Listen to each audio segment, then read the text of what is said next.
이 시간 하나님께서 우리에게 주시는 말씀은 요한복음 6장 66절부터 71절까지의 말씀입니다. 제가 보는 성경으로 신약 155쪽입니다.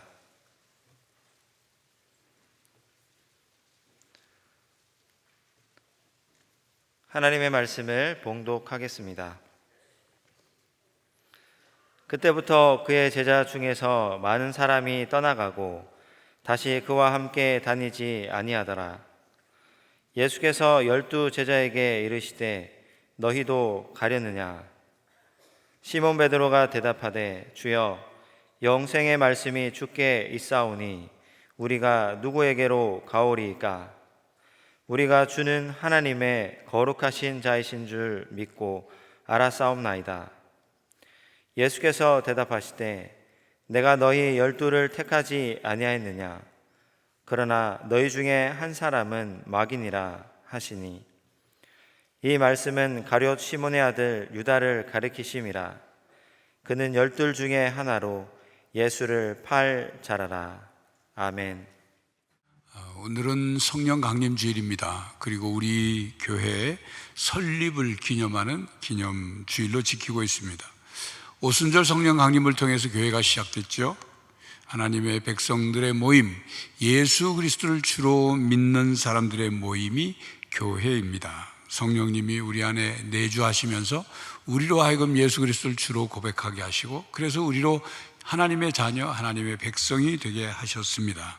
그리고 우리를 교회의 지체가 되게 하셨습니다. 그러므로 여러분이 교회입니다.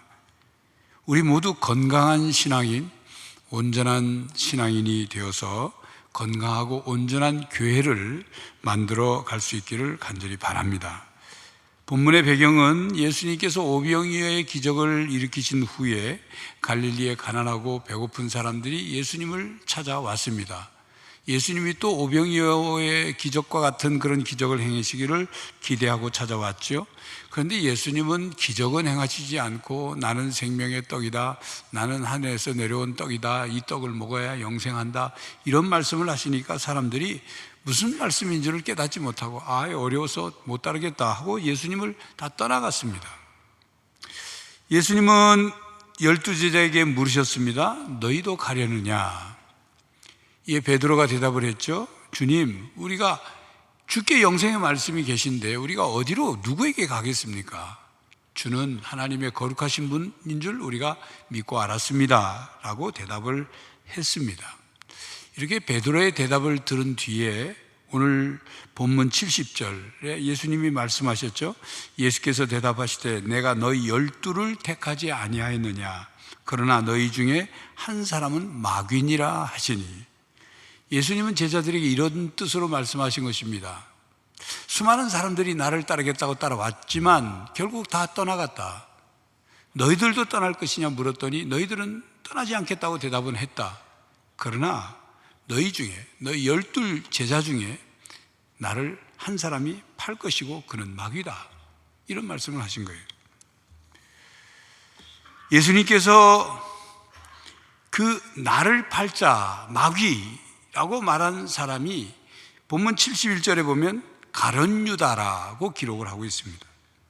그 12 중에 하나가 예수님을 팔 것이고 그 사람은 마귀이고 그 사람은 가룟 유다가 그 사람이다 말씀하고 있죠.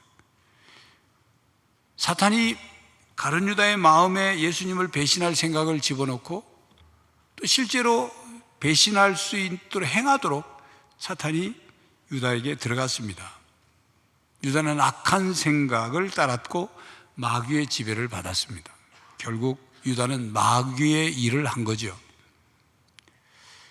예수님께서 제자들에게 내가 너희 12를 택하지 아니하였느냐라고 말씀하셨습니다. 그렇습니다. 예수님은 12명의 제자를 선택하셨습니다. 그 중에 가룟 유다도 제자로 부르셨습니다. 이 부분에 대해서 우리는 이런 의문을 가질 수 있습니다. 예수님께서 선택하신 12 제자 중에 왜 가룟 유다가 들어가 있을까? 예수님은 배신자가 될 사람을 왜 제자로 선택하셨을까? 예수님은 가룟 유다가 그렇게 될 것을 모두 알고 계셨으면서도 제자로 선택하신 것인가? 아니면 예수님이 실수하신 것일까? 내가 너희 12를 택하지 아니하였느냐라는 질문과 함께 기록된 말씀을 보면 예수님이 실수로 가룟 유다를 선택한 것이 아님을 알 수 있습니다. 그리고 예수님께서 가룟 유다에 관해서 하신 말씀이 마태복음 26장 24절에 나오는데 이런 말씀입니다. 인자는 자기에 대하여 기록된 대로 가거니와 인자를 파는 그 사람에게는 화가 있으리로다. 그 사람은 차라리 태어나지 아니하였더라면 제게 좋을 뻔하였느니라. 예수님은 가룟 유다를 제자로 부르실 때에 제자로 부름을 받은 다른 사람들처럼 가룟 유다도 변화될 것을 기대하셨습니다. 처음부터 가룟 유다가 예수님을 배반할 것이라, 배반하겠다, 그렇게 해서 제자로 들어온 게 아니죠. 그래서 그를 3년이나 예수님은 품고 그를 가르치고 훈련하셨습니다. 셈을 잘할 것 같으니 돈을 맡아 관리하는 일을 맡기셨습니다. 가룟 유다를 예수님이 사랑으로 품으셨고 진리로 가르치셨습니다. 때로는 권면하셨고 또 어떤 때는 경고하셨고 어떤 때는 책망을 하셨습니다. 그렇지만 그는 변하지 않았습니다. 자기 생각에 꽉 차 있었고 또 탐욕을 버리지 못했고 자기 야망을 버리지 못했습니다. 그가 예수님의 제자 훈련에 진실하게, 성실하게, 열심히 반응했다면 그도 훌륭한 제자, 훌륭한 사도, 존경받는 순교자가 되었을 것입니다. 그러니까 예수님께서 가룟 유다를 잘못 선택하신 것이 아니라 가룟 유다가 예수님의 선택과 훈련에서 벗어난 것입니다. 결국 마귀에게 순종한 사람이 되어버린 거죠.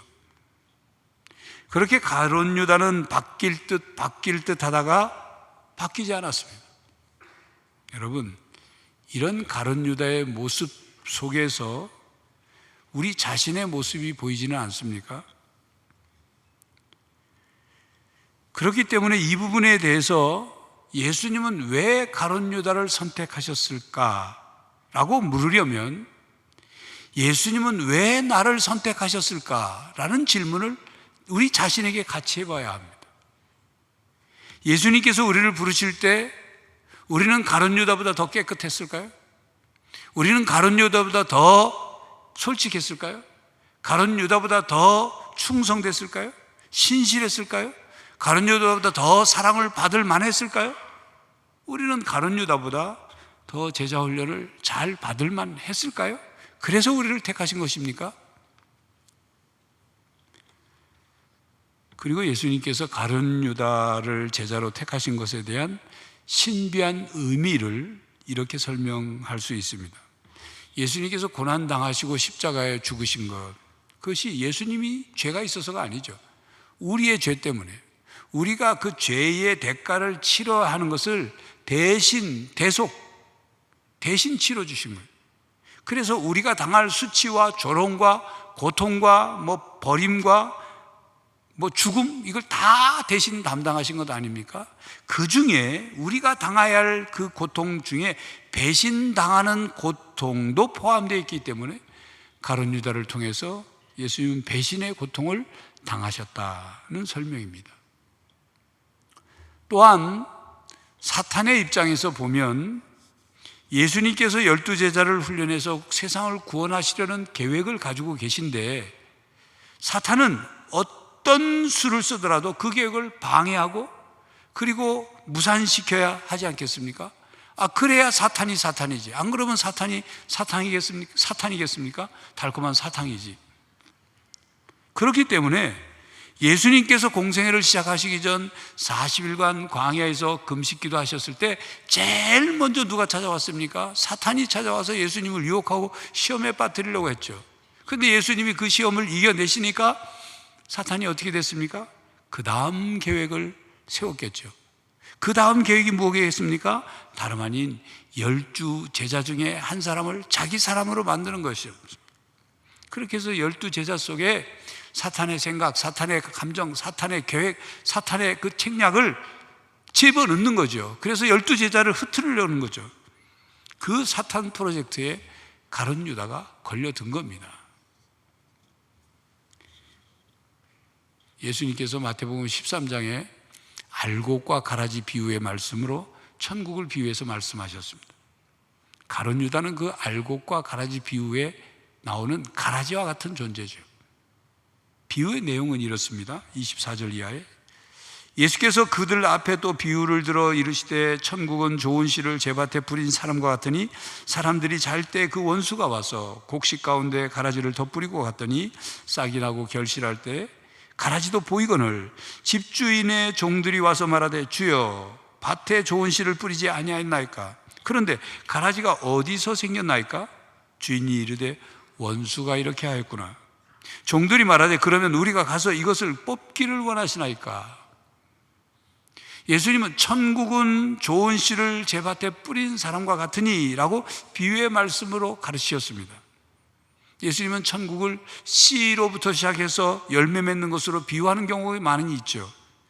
씨는 생명이 있고 그 생명이 있는 씨를 그냥 놔두면 아무 일도 일어나지 않지만 땅에 심으면 싹이 나고 점점 자라고 열매를 맺게 됩니다. 오늘 이 알곡과 가라지 비유도 이런 기본적인 원리에 기초한 비유죠. 그런데 씨앗을 심었다고 해서 모든 씨앗이 다 열매를 맺는 것은 아닙니다. 씨앗이 싹이 자라고 잎이 피고 점점 자라나 열매를 맺는데 방해하는 것들이 있죠. 그 중에 하나가 벌레들이죠. 또 그 중에 하나가 가라지입니다. 가라지는 곡식 성장을 방해합니다. 이스라엘이든 우리나라든 농사 짓는 사람들에게 큰 골칫거리는 가라지입니다. 분명히 씨앗을 뿌릴 때는 곡식의 씨앗만을 뿌렸는데 누가 뿌렸는지, 언제 생겼는지 이상하게도 가라지가 함께 자라납니다. 그리고 그 가라지는 곡식과 비슷하게 생겼습니다. 가라지 입장에서는 곡식과 비슷하게 생겨야 살아남을 수 있겠죠. 그런데 곡식과 가라지는 어느 정도 성장하면 그 모양이 확연히 구분됩니다. 그때 가라지를 뽑아야 하는 거죠. 곡식 열매를 추수할 때까지 그냥 가라지를 두었다가 가라지와 함께 추수를 하면 가라지와 곡식의 이삭이 뒤섞이게 되겠죠. 특히 유대 땅 밀밭에서 자라나고 있는 가라지는 밀과 매우 흡사하게 생겼습니다. 그래서 가라지 이삭을 가라지인 줄 모르고 함께 수확해서 먹게 되면 가라지의 독성 때문에 위험에 처하게 됩니다. 그래서 유대 농부들에게는 이 가라지가 매우 위험한, 민감하고 염려스러운 것인 것입니다. 가라지는 곡식의 성장을 방해합니다. 곡식이 흡수해야 할 영양분을 빼앗아갑니다. 교회 안에 섞여 있는 거짓 신자들이 참 성도의 영적 성장을 방해합니다. 상처를 입히고 교회를 떠나게 하고 주님과 멀어지게 만듭니다. 그런데 겉으로는 누가 참 성도인지 누가 거짓 성도인지를 구별하기가 어렵다는 점입니다.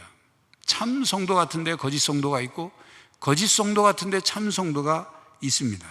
먼저 된 자가 나중되고 나중된 자가 먼저 되는 것과 같은 그런 것입니다. 당장 그들을 교회 밖으로 쫓아내고 싶지만 어느 누구도 완벽하게 알곡과 가라지를 분별할 수가 없습니다. 그래서 예수님의 비유를 보면 종들이 주인에게 당장 가서 가라지를 뽑을까요? 라고 물으니까 29절에 주인이 가만두라. 가라지를 뽑다가 곡식까지 뽑을까 염려하노라. 이렇게 대답하죠. 그리고 30절에 둘 다 추수 때까지 함께 자라게 두라. 추수 때 내가 추수꾼들에게 말하기를 가라지는 먼저 거두어 불사르게 단회로 묶고 곡식은 모아 내 곡간에 넣으라 하리라. 예수님은 최후의 심판의 때에 가라지를 단으로 묶어 지옥불에 던질 때까지 놔두라 말씀하십니다. 왜 그렇게 하라고 하실까요? 이 세상의 심판자는 하나님이시기 때문입니다. 사람이 심판자가 아닙니다. 우리가 판별하고 우리가 결정하고 우리가 정죄하고 우리가 벌 주는 그런 존재가 아닙니다. 우리는 그저 예수님의 말씀 따라 열매를 맺으며 살아가는 알곡입니다. 그리고 가라지를 놔둬야 하는 이유는 알곡을 보호하기 위해서입니다. 가라지를 뽑다가 알곡까지 뽑을 수 있기 때문이죠. 그렇습니다. 사람이 누가 가라지인지를 가려내기 위해서 눈에 불을 켜고 바라보고 구별하려고 하고 정지하다 보면 가라지가 아닌 알곡에게 상처를 주고 그를 뽑아내는 경우가 생기기 때문이죠. 그러므로 여러분, 우리는 누가 마귀인가를 찾지는 않는지, 내가 다른 사람을 마귀라고 정죄하고 있지는 않은지, 혹시 내가 다른 사람에게 상처 주거나 다른 사람을 실족해 하는 말이나 행동으로 하나님 앞에서 사람들 사이에서 마귀 짓을 하고 있지 않는지를 돌아봐야 합니다. 우리는 신앙 공동체 안에 알곡과 가라지가 함께 있다는 것을 명심해야 합니다. 예수님의 12 제자 중에 가룟 유다가 있듯이 말입니다. 이 세상의 종말이 올 때까지, 그래서 하나님 나라가 완성될 때까지 가라지는 알곡과 함께 있습니다. 그것은 이 세상에 사탄이 실제하고 악이 실제하기 때문입니다. 그리고 교회 안에도 사탄이 활동할 수 있고 악이 실제하기 때문입니다. 물론 사탄이 교회의 주인이 되거나 교회를 지배할 수 없습니다. 음부의 권세가 교회를 이기지 못한다고 주님은 분명히 말씀하셨습니다. 그러나 사탄은 우는 사자처럼 두루 삼킬 자를 찾고 유혹하고 넘어뜨리려 합니다. 성도 여러분, 예수님께서 이 땅에 태어나서 오시면서 이 땅에 하나님 나라가 시작되었습니다. 그러나 아직 하나님 나라가 완성되지 않았습니다. 하나님의 통치가 임했지만 하나님의 완전한 통치가 이루어지거든 성취되지는 않았다, 그 말입니다. 하나님의 나라가 완성되기까지는 사탄은 활동할 것이고 악은 실제할 것입니다. 가라지는 존재할 것입니다. 그리고 대체로 가라지의 뿌리는 알곡의 뿌리보다 더 깊고 강하게 내려 있습니다. 알곡과 가라지는 처음에는 쉽게 구별되지 않습니다. 처음부터 가룟 유다가 예수님을 배반할 거라고 그렇게 쉽게 구별되지 않았던 것과 같습니다. 이처럼 공동체 안에 있는 가룟 유다와 같은 사람은 위선자일 가능성이 높습니다. 위선자는 겉으로 보면 신앙이 좋아 보이고 말도 잘하고 봉사도 헌신도 열심히 하는 것처럼 보일 수 있습니다. 그러나 위선자의 위선은 밝혀지기 전까지는 구별되지 않습니다. 또한 우리는 우리 자신이 위선자가 되어가고 있는데도 나는 위선자가 아니라고 착각하고 있을 수 있다는 것을 우리는 알아야 합니다. 우리는 누구든지 가라지가 될 수 있습니다. 물론 누구든지 알곡이 될 수 있습니다. 그러나 신앙생활을 하면서 우리가 마음속에 인정해야 할 것은 우리는 알곡과 가라지가 함께 존재하는 공동체 안에 환경 속에서 살고 있다는 것. 그리고 나도 알곡이 될 수 있고 또 나 또한 가라지도 될 수 있다는 것을 알아야 합니다. 찰스 스펄전이 말했습니다. 나는 비온 후에 정원에 더 많은 벌레들이 기어들어 오르듯이 교회가 번성할수록 더 많은 위선자들이 들어온다고 믿는다. 그러니까 주님께서 재림하실 때까지 교회 안에 위선자가 계속 있을 것이며 마귀가 활동할 것이며 가라지가 있을 것이다, 그런 뜻이죠. 번성하는 교회 안에 위선자가 더 많을 수 있다, 가라지가 더 많을 수 있다, 그런 얘기입니다. 그러므로 우리는 가라지를 경계해야 합니다. 알곡들은 가라지로 인하여 자신의 영혼이 상하지 않도록 주의해야 하고 경계해야 합니다. 가라지를 통해 역사는 마귀의 입에 물리지 않도록 마귀를 대적해야 합니다. 누가 가라지인지를 함부로 단정짓지 말아야 하지만 가라지의 행태를 알고 경계해야 합니다. 가라지가 하는 일을 분별하고 동조하지 말아야 합니다. 특히 이단으로 판명된 그런 집단들을 경계할 뿐만 아니라 그들에게 미혹되지 말아야 합니다. 아예 가까이 가지 말아야 합니다.